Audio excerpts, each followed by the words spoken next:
Nepal is burning. In just 48 hours, the government of Prime Minister KP Sharma Oli collapsed. Parliament was stormed, leaders' homes were torched, and the army had to take control of the streets. This uprising is now being called Nepal's Gen Z revolution. But what really triggered it?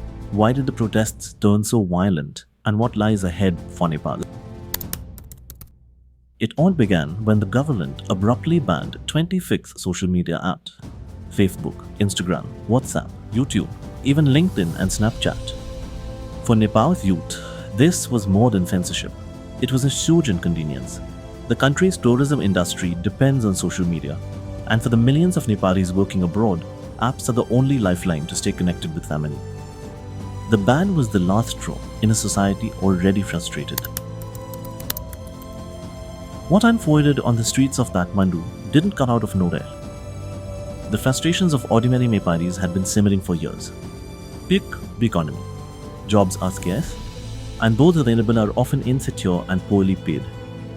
Estimates suggest that more than 4 out of 5 Nepalis work in the informal sector, where wages are low and protections are almost non-existent.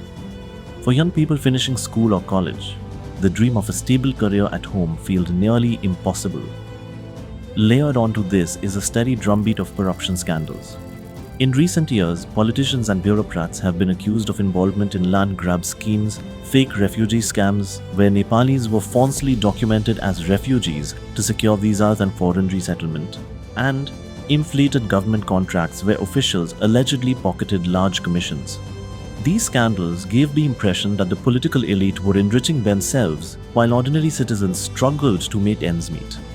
Politics itself has come to feel like a closed club, dominated by a handful of aging leaders, KP Sharma Oli, Sher Bahadur Doiba and Pushpa Kamal Dahal Prachanda.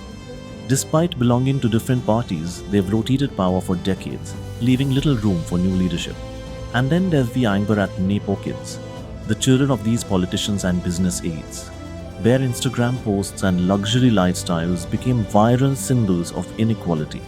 For unemployed and underpaid youth scrolling through their phones, it was infuriating. If we can't find decent jobs, where does their wealth come from? With the Grand Coalition in Parliament silencing formal opposition, social media had become the only place to vent these frustrations. When the only government shut that down, it wasn't just the loss of entertainment apps. It felt like the last remaining outlet for accountability and free expression had been cut off. On September 8th, thousands of young Nepalis, many still in school uniforms, marched to Kathmandu's parliament. The protests were organized by Hami Nepal, an NGO founded by Sudhan Groom, which began as an earthquake relief group but has since been mobilized for social causes. The protest was supposed to be peaceful, but frustration quickly boiled over. Protesters clashed with police, some carrying sticks and makeshift weapons. Security forces responded with water cannons, tear gas and live bullets, a shocking escalation since such force was rarely seen in Kathmandu. By nightfall, dozens were injured and outrage spread like wildfire. The anger turned against symbols of political power. Residents of the 5 former prime ministers, Oli, Prachanda, Madhav Kumar Mipan, Jhalanab Khanal and Sher Bahadur Doiba were burned or vandalized. In Kathmandu, a house was set ablaze, killing Raja Lakshmi Chiprokar, wife of a former peer. Arzurara Doiba, Nepal's foreign minister and wife of Sher Bahadur Doiba, was assaulted. The former PM himself sustained injuries. Finance Minister Bishnu Prasad Paudel and MP Agnit Dhakal, both close to Oli, were stripped and paraded. Prachanda's residence in Chitwan and Arzu Doiba's house in Bhanari were destroyed. Even the Nakku Central Jail was torched. Inside, Rabi Lamikchani, head of the Rastriya Swatantra Party and a vocal critic of Oli, was freed by protesters. With the situation spiraling out of control, the Nepal army took charge of security on Tuesday evening. Soldiers patrolled Kathmandu, curfews were tightened, and the beams went out for dawn. The army made clear it would not cease political ardor, but its role became crucial to stabilize the streets, prevent further bloodshed, and push parties towards dialogue. Former Indian ambassador to Nepal, Manjeev Singh Puri, calls this a turning point. In his view, the ban on social media was only the spark, while there were many, as mentioned before, underlying issues. The ambassador draws a closer parallel with Sri Lanka, where economic pain and corruption brought people onto the streets, than with Bangladesh, where sectarian politics was stronger. Some analysts hinted this was another US-backed plot, like in Bangladesh, but Ambassador Puri and many others caution against conspiracy shortcuts. There is no convincing evidence of foreign involvement. Instead, the protests reflect globalization, the growth of civil society, and driving youth aspirations in Nepal. For India, the upheaval is worrying. Anti-India sentiment can even resurface in Nepal's politics, fueled by history and identity. Ambassador Puri warns that Indian media must be cautious, projecting Indian trains onto Nepal risks inflaming anger.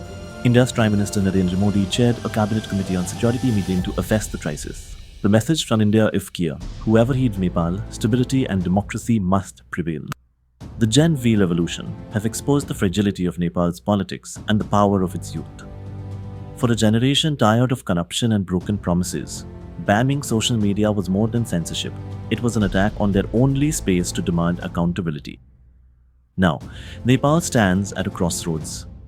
Out of the flames, will a new future be built, or will the old cycle repeat? What do you think?